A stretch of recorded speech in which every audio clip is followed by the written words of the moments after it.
Hello and welcome. Today's question is how to create a systematic approach to being happy. It sounds almost ultra scientific, but this is a process that works. It's I'm probably going to oversimplify it as these videos are very short and I have to give a lot of information in a short period of time. So obviously there are exceptions to this and there are nuances to this, and there's irony that occurs in life, unexpected things that you have to take into account for as well. But what I'm about to describe probably gives a pretty good idea of how you can systematically create happiness in your life for yourself. A couple of distinctions, and some of this has to do with the brain and brain science. So those of you who are not scientifically inclined, I'm promising I'm going to try and make this as engaging as possible for you, and without delving into a lot of the biology. But there are a couple of chemicals to be aware of in the brain that produce certain states of mind, you could say.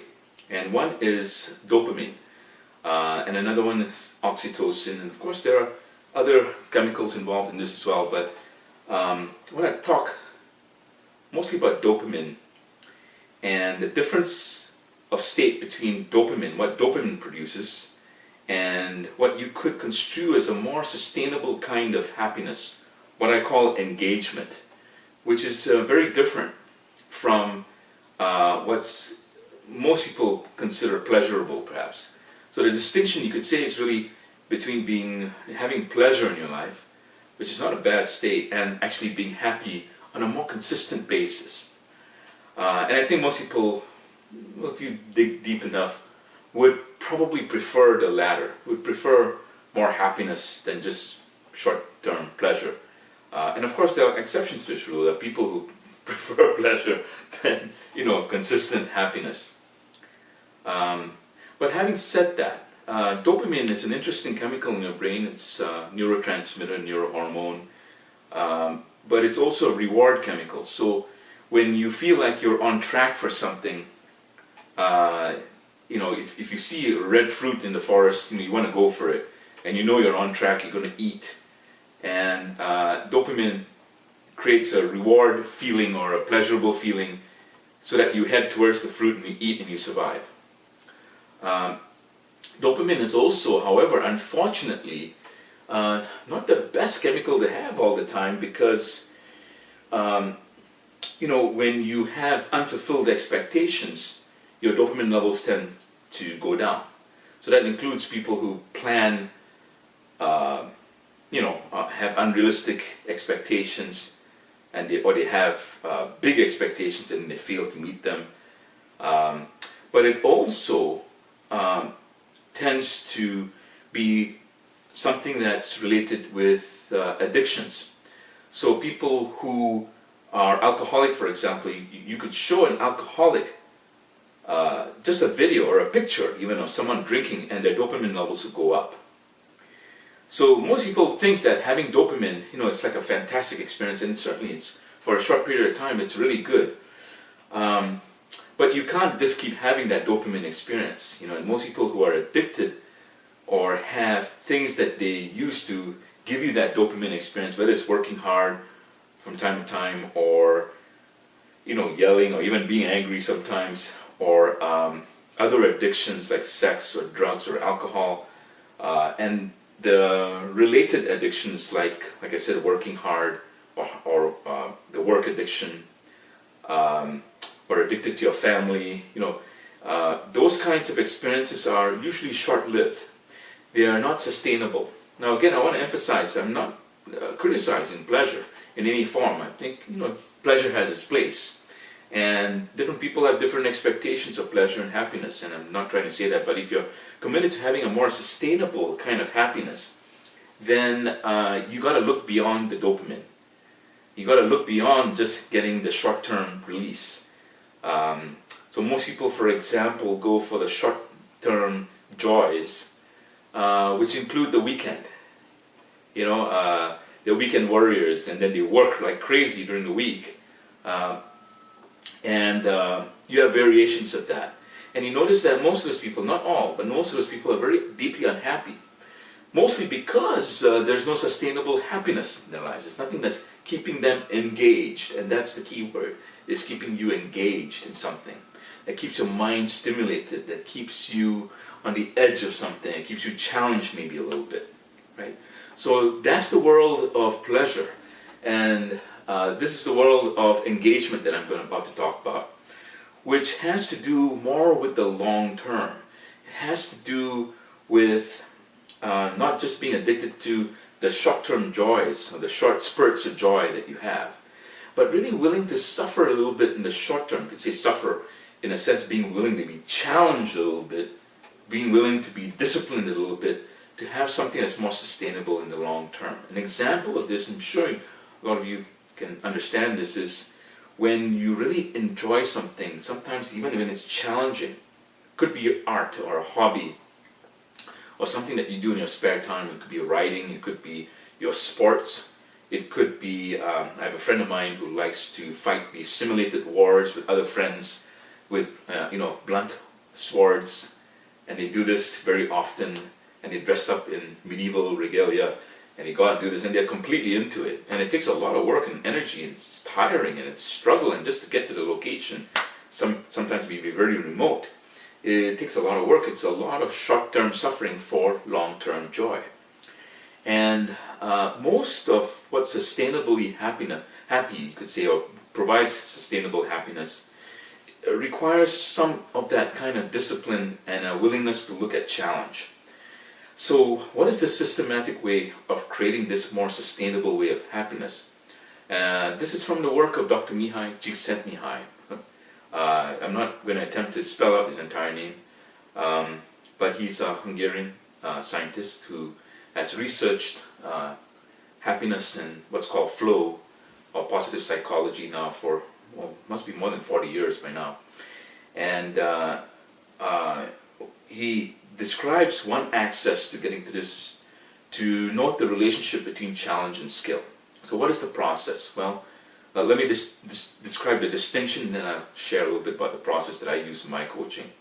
So the distinction is that when your challenge level is extremely low and your stress level is very high, then, not your stress level is very high, but your challenge level is very low, but your skill level is very high. So you're very highly skilled, but your challenge level is very low.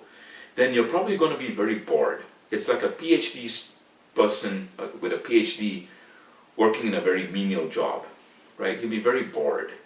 On the other side of it, if your challenge level is now very high and your skill level is very low, you're probably going to feel very anxious, right? It's like someone like me who has no experience in heart surgery, no skills in heart surgery, being told you need to do a heart surgery in the next 5 minutes. I'll probably be extremely anxious, right? And neither of those states are very desirable, but if you get it to the point where your challenge level is just a little bit ahead of your skill level, or your skill level is a little bit ahead of your challenge level, then you're at that sweet spot where you're on the edge, you're in the zone, so to speak.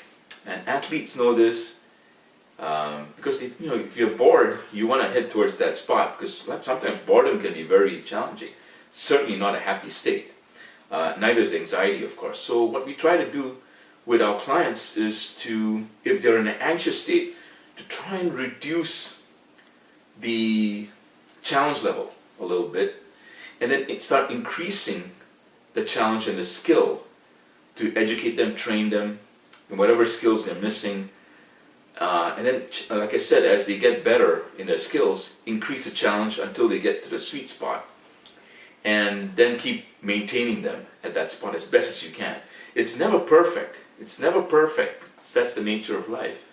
But it requires some creativity, it requires a lot of dialogue with a coach, and it requires some day-to-day work, to do that. Now again, this is about being happy sustainably. It's not about pleasure-centered, it's about being happy consistently, right? The other distinction is what I call mindfulness, which it's not mindfulness like the Buddhist term or the New Age term. It's actually a scientific term started by a lady by the name of Ellen Langer, who was the first woman tenured at the School of Psychology in Harvard, and she wrote a book called Mindfulness. And she distinguishes it in one of her chapters as three things. One is being open to new categories. And not just being open to new categories of information, but being willing to create new categories. And I'm going to come back to that because that's the most intriguing part of this equation. The second is being open to new information. So if you think about it, it really makes sense. Being open to new information prevents you from being stuck in certain modes, which can lead to a lot of unhappiness. Third is being open to different perspectives on things. It's different from information. Perspectives are, when you get righteous, or when you feel like someone's wrong, or maybe perhaps you're wrong and someone else is right, or you're right and someone else is wrong, but you're not willing to look at someone else's perspective. Well, the longer you hold on to your perspective, the unhappier you tend to be. Not too hard to imagine, I would say, for most of us. Going back to the categories of information, it's critical to have this kind of cutting-edge wisdom about your life to be really happy.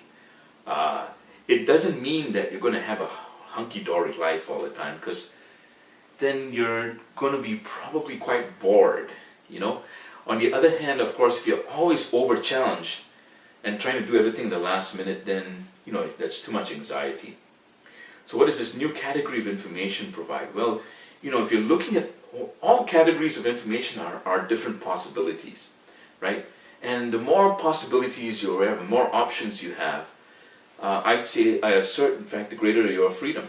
The greater your freedom, the more options you have to resolve the breakdowns of the problems or issues in front of you, right? So the more you're able to imagine, the key word is imagine, or put together a new category of information, a new way of possibility, a way of looking at your life perhaps, but a new approach, not just perspective, but a new approach to your life, a different context, a different possibility, a different way to categorize what you're experiencing, a different way to view it.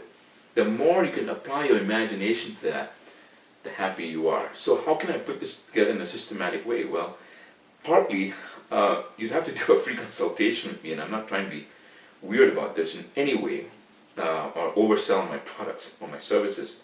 All I'm saying is it takes some nuance for someone to have a conversation with a coach like me. You have to look at the complexities and the nuances available in your life to determine where you're having challenges that are too much and where you're having a lack of skills that are too little, and try to work that up and balance it in a good way so that it works for you. That takes day-to-day practice to look at. You have to look at it on a day-to-day basis and look at it in terms of numbers, like how many objectives are you fulfilling every day and in what domains. And that tells you a lot of information about what your challenge levels and skill levels are in the areas of sales perhaps, or in book writing, or in your personal life, or in your relationship with your kids or with your wife. And if you look at each of these areas, then you can start looking at, okay, what are the challenge level? Is it on a scale of 0 to 10? Where is that? Where's your skill level on a scale of 0 to 10? But that's insufficient. You've got to work with somebody to see, okay, how can we creatively start looking at how we can get you to the sweet spot, right? And that takes some work on a day-to-day basis to look at. First, reviewing what you have, and then putting in the activities and practices to get that. Now, I know this is very abstract, and those of you who are very technical or detail-oriented, you're probably going to have a lot of this go over your head. Like I said, you want to have a conversation with me so we can actually get more specific. The other thing is to look at creating a new category of information. The best category of information to create is what I call the mission statement or your vision statement.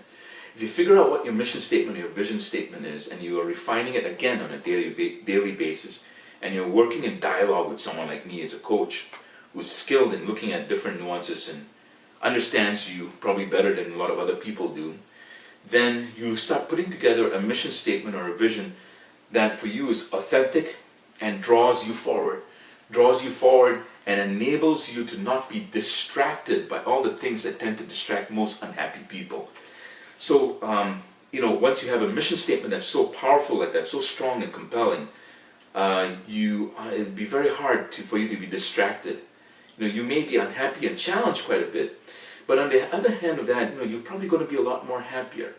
Most people I know have gone through long-term challenges, including my dad, who went through quite a bit of challenge in World War II, being in Singapore and under the Japanese occupation.